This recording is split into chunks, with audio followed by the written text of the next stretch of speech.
আসসালামু আলাইকুম। কেন আছেন আপনারা? ভালো আছেন না?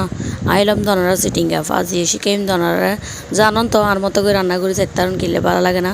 ইসা মাছ দিয়ে নুডলস কিনে সুন্দর করে এর সিদ্ধ করিলে ঠান্ডা পানি দিয়ে ভালো করে দুই ফেলাই দুই এর একখান তাপা মধ্যে তেল দিই কিনি ক্যামেরা করে কিনি কিশমিশর একাতে হাজ করে একাতে মোবাইল দিয়ে জিতে তালাই বলি এর একখানা মাপটাপ করে দিবেন। অনারাফ তারপর তেল গরম করে পেঁয়াজ আর মরিচ এক লগে দিবে যারা জাল না হনি তারা মরিচ ফরা দিতে পারেন। তো হাট্টা বাইন গুন্দি ফেলে এবার হাট্টা বাইন গুন্দি এলে কারণ তাড়াতাড়ি সিদ্ধ হয়। তারপর আমি ওকে বাড়ির মধ্যে এক্সট্রাভাবে আদা রসুন বাড়াই কিনি হলুদ মরিচ যা যা মশলা লাগে তা গুলি লই কিলাই একাতে ক্যামেরা তো দেখাইত না পারিস এটা লাগলে তো বালা করে কিনি আর কিনি মশলা কিনি বালা করে লাই হসাই লই। তো ইসা মাছগুন দিয়ে বালা করে কিনি মিক্স করে লই জাল গুঁড়ো করে দিয়ে বালা করে লাড়ি লইস লইবার পরে কিনে করে গুঁড়ি দিও কেন সিদ্ধ হয়ে পেলাই নইলে ইচ্ছা মাছগুলো সিদ্ধ নইলে তো আবার হাজেতো না এটা যেত আর পানি নইতাম। তো নুডলসের মশলা দি ফেলাইবেন নুডলসের মশলা দিলে মজা বাড়ে যাবো আরও।